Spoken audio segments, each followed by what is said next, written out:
Hey, this is Tom Webster, and I'm a partner at Sounds Profitable, the trade association for the podcast industry. What you're about to hear is a panel discussion that I moderated at the IAB's annual leadership meeting in Palm Springs back in February. I was joined on stage by three people who bring very different and very complementary perspectives to this space. Rich Tunkel, the Managing Director of Nielsen Audio, Matt Drengler, the Head of Partnerships at Podscribe, and Gina Garrubbo, the President and CEO of National Public Media. We wanted to share this conversation with a wider audience because we touched on a few things that I think are really important right now and are, frankly, not talked about enough. First, with all of the choices available to consumers and advertisers today, audio remains a uniquely powerful way for brands to tell their story in a memorable and measurable way. That's not a hope. It's what the data shows us consistently. Second, audio is an effective and efficient channel to add to your media mix, and the case for that has gotten significantly stronger in the last couple of years, and this conversation gets into the why. And third, with the advances in ad tech, audio is now plannable and measurable in ways that completely change the conversation for media buyers. That's the frame. I think you'll find that this discussion gets very specific and very practical quickly, which is what I most appreciated about moderating this fine group. Enjoy.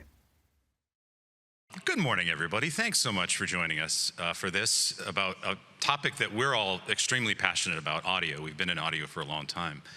And one of the things about audio that makes it so significant and impactful is that it hits the brain entirely differently. It hits the brain entirely differently than all of the visual input that we take in. There's science behind this, certainly. When we are sitting back with our phones, scrolling, swiping, and taking in visual data, right? Our brains process that in an interesting way. They take in that information through electricity, through light. It then translates into chemicals, and then that chemical translation is translated back into electricity, and that's how the brain processes it, right?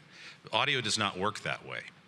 Audio goes right into your ear balls, tickles the little hair on the inside of your inner ear, and goes directly to your brain. And what that means is that all of that emotion, all of that impact, all of that memorability is indelibly imprinted on your brain. And unlike the IAB passes that you're wearing around your neck, it can be reprinted over and over. So that's a part of how audio really works, right? It captures our attention. And I do want to start with that with our panel. We're all going to be talking about a lot of research, right? We're going to be talking about Sounds Profitable has some research. We're going to be hearing a lot from Nielsen, from Podscribe, and also research that NPM and NPR have conducted. And all of that is going to be available at iab.com/research. You should never slash research, friends. But that is where you can find it. So I'm going to start with attention. Last year, Sounds Profitable released a study called The Advertising Landscape. And one of the questions that we asked about 22 different ad-supported media platforms, everything from podcasts to network TV to YouTube, everything that was ad-supported. We asked if people could recall a specific ad from the last week. And amongst all of those choices, the number one answer in terms of which channel people could recall a specific ad from was podcasts at 86%, and number three was radio at 81%. Contrast that with Facebook, for example, was 67%. So that memorability does something a little bit different. That quality of attention does something a little bit different, and I think that has to do with choice and selection. People actively choose audio. So Gina, when people are choosing NPR content, how is that affecting the reception of branded messages and sponsorships? It's a very unique paradigm because the NPR audience is deliberately seeking the content because they like the voice and tone of NPR. And when I talk about the case studies and the research we've done, it is because our audience want audience to be told, not sold. And it's very different from some other research which supports the fabulous power of endorsements for brands. So it's, iHeart mentioned it yesterday, it's really connecting with the hearts and minds of consumers in a unique way. A lot of the brand lift work, Rich, that you've done at Nielsen, I think you've done thousands, right? Talk about some of the, I guess, the key drivers of that and what you see in audio, both podcasting and radio, for what you've done. Sure, I'll answer the question, but the first thing I'll say is sort of the elephant in the room is that most of the marketers here, statistically, are not doing a great job with audio, because most marketers are not doing a great job with audio, period. That is from our data, that is ad intel that shows the amount of dollars that are going to audio. It also comes from survey data that we conduct every year, a global marketers survey. And the last one that we conducted, thousands of marketers across the world, as well as here in the United States, we asked marketers which channels they perceive to be the most effective. Everything from social, digital, video, CTV, TV, print, out-of-home, radio, podcasting. Radio performed at the bottom of that perception for driving effectiveness. And then we tapped into our MMM database. We have a Compass Norms database that spans thousands, tens of thousands of MMMs, looking at which media are actually driving the highest ROI. And radio is among the top performing in terms of ROI. Better than TV, better than CTV, better than video. Podcasting is better than television. And why is this disconnect happening between perception and reality? And I think the reason is because so many marketers out there are not doing, they're not really doing audio. It's almost like if you bake a cake and it calls for a cup of sugar, you only put in a teaspoon or a tablespoon, and they say, well, this cake was no good, that sugar must have been bad. Well, no, you weren't doing enough to really drive a measurable read from it. So when that's corrected, we're seeing lifts and outcomes that are disproportional. So audio definitely punches above its weight. Now, to answer your question about brand lift, we also have done thousands and thousands of studies on outcomes. And what we found is that brand recall, perhaps not surprisingly, drives the biggest brand lift.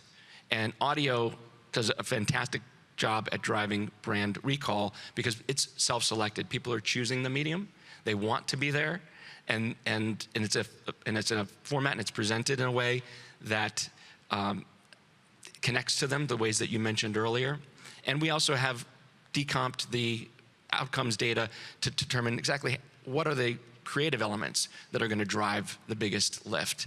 And among those, storytelling is the most effective way that you can shape your creative, to tell the narrative. That's what people want. They want to be told, not sold, I think I just heard, in a storytelling fashion, and that drives brand lift. And Rich, I'd build on that a little bit. There are nationally known advertisers that have created their brands with audio. How many of you have never heard of BetterHelp, Casper Mattress, ZipRecruiter? Like, these brands are the ones that I think all of us are recognizing, and maybe many of us didn't realize, started a lot of their journeys in audio. So when you do it well, you create a very powerful message in the marketplace. Yeah, I mean, even Chili's knew that when they threw water onto a hot plate and made your fajitas sizzle. It made everybody want fajitas all of a sudden. And I love, Rich, you described the comment section of every New York Times recipe. I absolutely love that. Anytime you read a New York Times recipe, it'd be like, you know, I didn't add the oil, I put in a cup of chalk instead. It was really dry. I'm going to come to you in just a second, Matt, but Gina, just to follow up on what Rich said, do you have any thoughts on why audio is underbought? It just doesn't have the same sex appeal. as video. And I'm gonna, should I share a case study of a food brand? Let's come back to that, because I want to ask Matt a question. But yeah, I mean, honestly, if you close your eyes right now, this panel gets a lot better, just because of the compelling nature of audio. Matt, at Podscribe, you have I'm continually astounded by the data that you collect. It seems like every month you're measuring something I didn't know could be measured. But you've done a lot of work on incrementality. Yeah. So, and all of this, I think, also plays into attention. So why don't you talk a little bit about that? Yeah, thank you. Probably the least known brand on the stage, so perhaps I'll introduce ourselves. Podscribe is one of the largest audio attribution incrementality platforms in the audio ecosystem today. We work with thousands of brands, hundreds of publishers. On a quarterly basis, we take the billions of data points that we get on a monthly basis, and we create a benchmark report. All of our clients are always asking us, when they look at their results, is this any good? And our response is always, well, let's compare your cost per to your other channels. And they say, great, but like, how am I doing in the podcast and streaming audio space? And so with these benchmarks, we can obviously answer that question. The last benchmark report that we put out, which by the way, can be found at iab.com/research. That's iab.com/research, sorry. What it came back with is, what is the incrementality in terms of conversion incrementality that we see within podcasts and streaming audio? And the benchmark for podcasts is about 28%. So out of every 100 conversions that can be through standard attribution linked back to an audio impression, 28 of those are incremental. Streaming audio is about 14%. We think about sometimes incrementality in terms of that percentage number, and bigger number is better, but it's always important to recognize, like, you got to put the dollars on that. What's the incremental cost per acquired customer for each one of these? And they look pretty similar between the two. And so we can kind of see the powerful nature of how audio drives incrementality. But I do still think there's an interesting story in that the podcast ecosystem is about double incrementality from streaming audio. The reason why we think that is, streaming audio, I think, is a part of a lot of people's lives. Listening to a digital stream of a radio station, listening to ad-supported music, it's a fairly common practice across a large number of folks in the United States. But when we think about podcasts, that audience is actually hard to find in other channels. The podcast audience typically pays for news, pays for streaming services, not a lot of ad-supported stuff within their media consumption. And so advertisers, when done right, are really, I would say, awarded by entering in the space the right way and using the strengths of that medium to drive performance. So that's incrementality in the audio space today. I think another thing that happens, besides the fact that we select audio, the human voice itself creates a trust. It resonates with us, right? I mentioned before that layer when you visually see things, it translates from electricity to chemicals back to electricity. What happens in that translation layer? Nobody knows. There's no objective reality. We could all be monsters. But what happens in the audio, the ear, right, that goes right to the brain, there's a kind of trust that develops and an authenticity. One of the questions that we asked in the advertising landscape was, do you find the messages being delivered, the actual advertising messages being delivered on each of these 22 ad-supported media to be authentic and natural? And again, 2 of the top 3 answers were podcasting and radio, significantly higher especially than social media, which certainly has a different role to play in there. That trust and authenticity, Gina, leads brands to you in addition to having people respond to the branded messages. You want to talk about that a little? Yeah, so a recent case study is a new advertiser, a new brand, a high-end egg manufacturer, and producer, I should say. And they came to us because they wanted to deliver their message authentically and heard an NPR sponsor message for another food company. As many of us know, the food companies really do prefer video, visuals, because they want to show their beautiful products, but they felt that we could really help them. They wanted to increase awareness, drive consideration, And we have a custom audio production unit that created a very rich sounding, what we call spotlight. So you heard the chickens, the sounds of the farm, the voice of one of the farmers, owners, and not only did they want to increase awareness and consideration, but they also wanted to build trust with an eco-friendly audience. Spoiler alert, we used Veritonic to drive the results, which you can find on nationalpublicmedia.com/IAB. We have 2 case studies up there. And so this drove 10% increase in awareness, 17% increase in consideration, 27% increase in favorability, which is the trust portion. So, and for any of you at the IAB podcast up front 2 years ago, we had Organic Valley on the stage. We went onto the scene and produced audio for them, and the brand said, I always knew what my brand looked like. I never knew what my brand sounded like. I actually remember that ad. I was on the train in New York going into the city, and all of a sudden I was transported to on a farm hearing chickens cluck, and I remember that ad.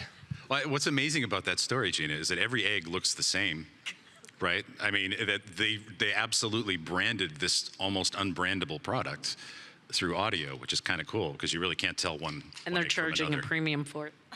100%, the great eggs. That trust and that quality of attention, again, I think, how does the data that you've seen, Rich, talk to that trust, to that quality of attention, in addition to, we've talked a little bit about just reach, and we'll get to reach again, I think, in a minute, but, what's the data that you've seen as far as drivers in audio? Yeah, I think it starts with the fact that people are first choosing to spend their time with audio and podcasting and radio. When we look at, we produce in partnership with Edison a report called the Record. And you might be familiar with The Gauge. That's another Nielsen view of video consumption across linear and streaming. But with The Record, what we look at is ad-supported time spent with audio. And the #1 place people are spending time with is radio for all demographics, even 18 to 34-year-olds. #2, a strong #2, is podcasting. So people are choosing to spend their time with these medium, and I think that translates into what we're talking about in terms of trust, but it's the authentic human connection. You may have heard iHeart's campaign, Guaranteed Human, makes perfect sense in this world where people are trying to figure out what's real and what's not, and they're choosing to spend time with human voices and content that they've specifically set out to grab. So they're not scrolling, it's not interruption for them. An ad in an audio is part of the social contract. People expect it and they understand why that fits. So we're seeing that trust, authenticity, I mentioned storytelling earlier, all rate very, very highly for audio ads, when they're done in the proper way. But they're definitely getting that halo effect from being in the content that they've chosen, and that's why we see brand lift gains of 4 and 5 points consistently over the norm with audio. If I could build on that too, Rich, I think there's other data points that kind of prove out that the audience trusts who they're listening to in these channels. So a part of what Podscribe does on a daily basis is we look at the ads that are running and we sort of rank them in terms of how good of a personal endorsement was this ad. So a 10 being great, a 1 being there's no personal endorsement found. And what we see in terms of response rates is when scores are 7 or above, response rates are better. And when they're 6 and below, they look worse. And I think it helps to kind of prove that when a host puts their word or their personal endorsement behind the advertiser, that translates into audience action. And so I just think that data point is just so beneficial for what we're all saying here and just supports all of the things I think, iHeart and NPR and all of us are doing today. We've talked about trust. We've talked about attention. I would like to talk about reach a little bit. And I think the reach of audio, certainly if you fold in all the ways that you can access audio and ad-supported audio, is pretty tremendous, right? What is the role of reach, and what is the role of the quality of reach that we see in audio? I'll throw out one quick podcasting stat. I mentioned that. Can you recall a specific ad question earlier? We did something in that advertising landscape study called effective reach. We looked at the percentage of people that consume a particular media and then the percentage of people who recalled a specific ad. And we looked at the differential between those two. It's an average 11 percentage point differential. For podcasting, it was 4, and for radio, it was 6. The average was 11. I think Facebook was like 24, right? So it's not just about the reach, but it's also about the effective reach. And I think all of you have different data on both reach and the effectiveness of reach. So Gina, why don't you speak to some of your experience about that? Yeah, for NPR, it's all about qualified reach, time spent, the particulars of the discerning audience. They're educated, they're curious, they're interested. What's funny to us is there's very little crossover between our radio and podcasting audience, which surprised us when we started measuring that. And what's not surprising, because if there are other audio companies in the room, I'm sure they know that on our owned platform, the NPR app, time spent is through the roof. And that's where we get a lot of our best performance. So for us, it's all about qualified reach. I think with each medium, when you look at the heaviest users for each of those medium, there's very little overlap between heavy social users and heavy TV users, or heavy radio users and heavy podcast listeners. So you're definitely getting incremental reach every time you add a new media type. That's kind of elementary. But we see that the effective reach goes up tremendously just with tweaking budgets. And we can talk a little bit more about the tool that I'm referring to that we use to do this planning. But you can see easily 10, 20-point gains in reach with a modest amount of shift in budgets. Yeah, and to support all of that, we looked at reach curves across both podcasts and streaming audio. I think one of the most interesting things to call out is if you are supporting or spending in those channels, you can reach upwards of 85% of the United States population by being present in both of those channels. The other interesting thing is there's only about a 20% overlap in audience. So there is a lot of benefit to having both a podcast as well as a streaming audio strategy. I'm not even including radio in that. So there's a lot of great opportunity to drive reach within this channel for sure. Gina, you obviously have broadcast, you have radio properties, or radio content, you have podcast content. Talk about that overlap. How much of the audience is shared? How much of it is the same? What's the Venn diagram of all of that for what you're doing? Yeah, so radio is about 23 million and podcasting is 14 million. And it's only 17 to 20% overlap between those two. Podcasting is younger, but psychographically, it is an environmentally conscious early tech adopter, business decision maker. So it's funny how they're very different and their media consumption's different, but psychographically, it's a similar profile. High-end egg consumer. Breakfast snobs, I think, was a demographic. In terms of, I want to just go back to you, Matt, for just a second, because parts of audio also reach people that are not easy to reach, right? Have you seen some data on that? Yeah, I think a lot of the performance data that we see backs that for sure. I mentioned before, but a lot of people, I think, listen to music. Not as many people necessarily, or should I say, because podcasts are sort of self-selecting, that helps a lot in terms of increasing that reach. I think the other thing that I'll mention too is advertisers that are heavy in the audio space today see a lot of great performance when they find net new reach. So when we're talking to some of our clients, I think it's common to want to look at some of the larger podcasts that are out there. And I think most people like to see their brand on the billboard right outside of their front door. But what we see is that a lot of these advertisers can find net new reach by finding those smaller to medium-sized shows. And when they start to pack that into their planning, they get rewarded because we see better performance when these advertisers find net new reach. And they're sort of, it's interesting. So yes, they find better performance in net new reach, but the reason why is because these shows with slightly smaller audiences, the content creator cares a lot, and they care so much they want that ad to really resonate with their audience.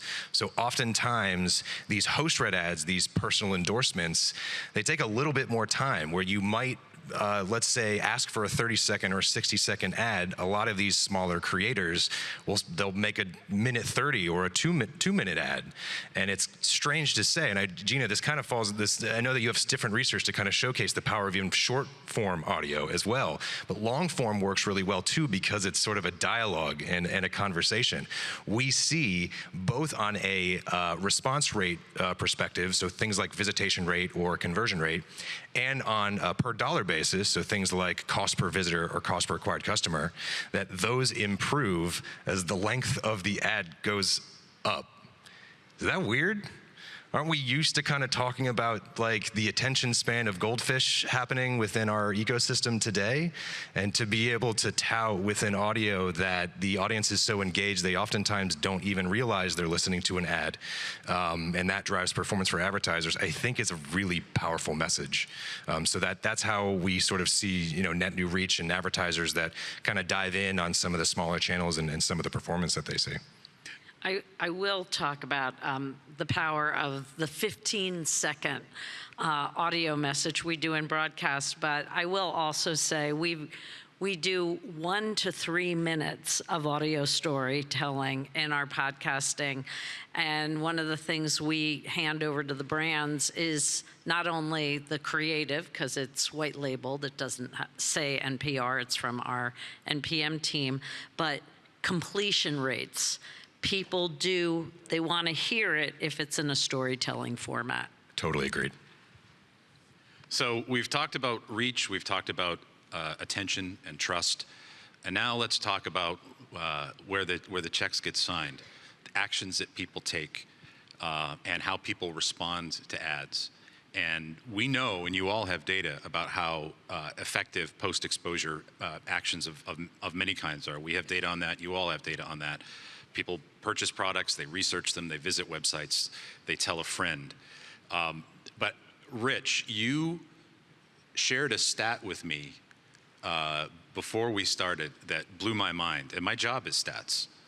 And I did not know that, this stat just completely floored me about how podcasts and radio and how advertising is bought.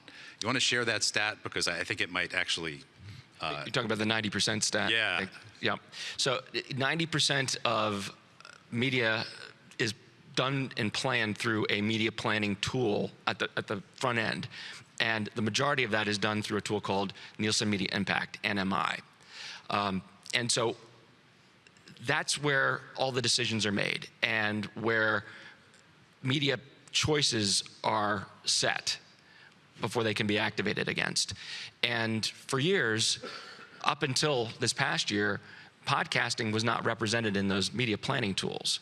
So it had to exist in the experimental budget. People were saying, oh, I want to be in podcasting, but I don't know how much to spend there. Give them the experimental budgets and we'll do that. But the media planner couldn't answer the question, what does this do to my overall media campaign?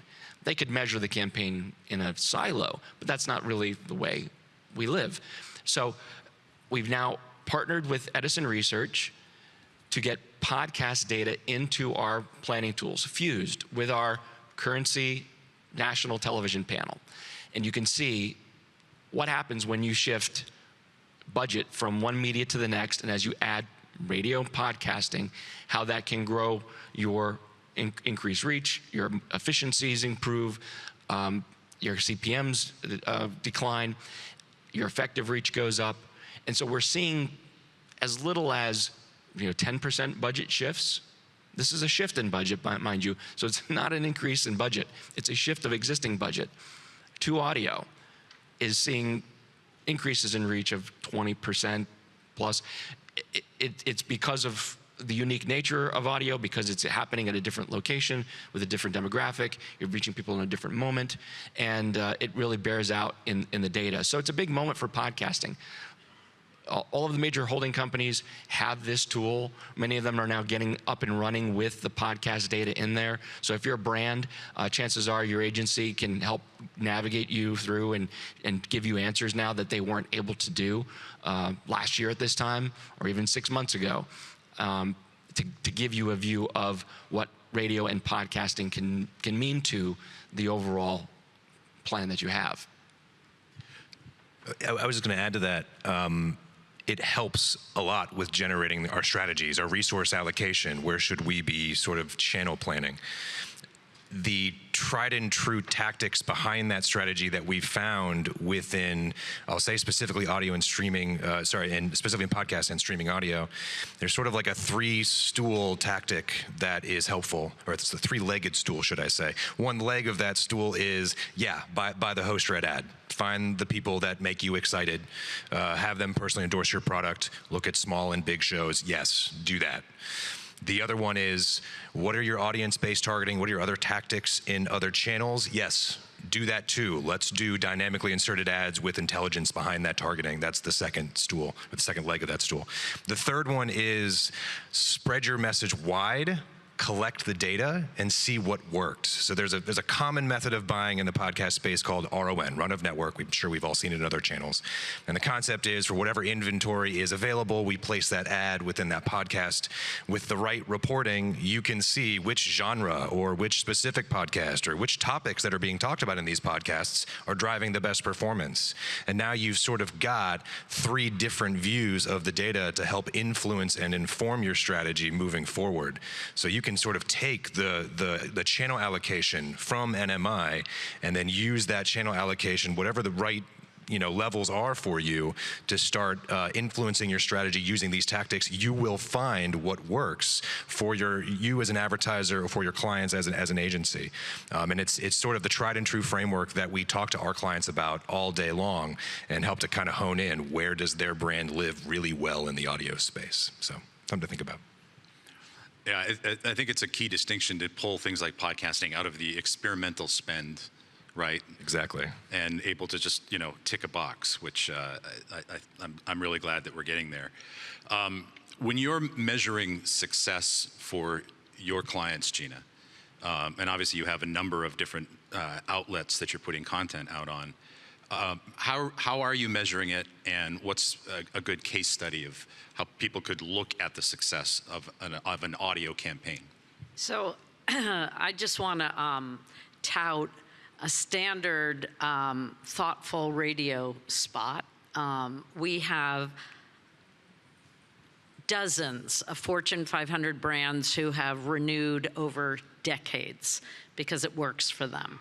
And we have a recent case study about a catering company, a B2B catering company who wanted to reach business decision makers. They've been on with us for 4 years, and they wanted to measure increased reach, consideration, favorability, which we did. And it was Kantar, and again, the research is at nationalpublicmedia.com/IAB. But the 15-second fact-based message that we serve up which is in the voice and tone of NPR, we actually did a neuroinsights study about, because over the decades, clients were saying, my customers heard it. I get stopped on the street. I mean, it wasn't just real customer data and purchase decisions. It was unbelievable anecdotal information. So we hired Neuro Insights. They took NPR's 15-second fact-based message and compared it to the same client messaging in primetime news. That was 30-second TV ad. And they measured memory encoding and found that our 15-second message was as memorable as the 30-second video ad. And you can find that at nationalpublicmedia.com/insights. It's called the transfer of trust. But Tom alluded to this earlier. When people are leaning in and they hear something that is resonant, fact-based, offers a solution, it's memorable. I'm going to have a quick wrap-up question here. I just want to remind everybody that we've all cited a lot of data. You can find that consolidated at iab.com/research. Please visit Podscribe for all of the incredible data that they're collecting. You've probably heard of Nielsen, but the inclusion of podcasting into NMI is something I'm very excited about. We are honored to partner with NPR and NPM on a lot of the research that we do at Sounds Profitable. We are the trade association for the podcast industry. We have a lot of resources available there as well. And we are all excited about audio. And I want to close with the human voice. And yeah, there's music. Let's set that aside. Is there something about the human voice that creates a permission structure almost in the mind of a listener that welcomes a brand? That's a wacky question. Thanks, Tom, for the curveball. No, just kidding. So I think what we see constantly in our research is the trust factor, like we've been talking about here today. I think we see that that trust factor is rewarded for the advertisers that really dive in and that explore the medium and align their message to the medium. I would say, too, that I think that there are a lot of iconic sounds that we think about, that we associate with brands every single day. So I think audio is very much so front of mind for all of us. I love having the opportunity to kind of speak about this here in front of you all, and thank you, Tom, for narrating us here, because we see the power of it, and that's what I have to say about that. Yeah, and we do see that the host-read ads do drive higher lifts, and that gets back to storytelling. It's the trust of the human voice. And we did test dog voices, and they didn't turn out well. At NPR, we call it the halo effect. Yeah. I've worked at a lot of big media companies. I've worked in media my whole adult life. And I've never seen a stat that we have, which is 76% of our listeners appreciate the brands that support NPR. And that really endears these brands to our audience, and it's just a unique paradigm. Thanks again to our panelists, Rich, Matt, and Gina. And thanks to all of you for listening. If you're interested in learning any more about the research that we shared in this episode, you can visit nationalpublicmedia.com/audio now or any of the websites from the panelists. For Sounds Profitable, I'm Tom Webster. Thanks for listening.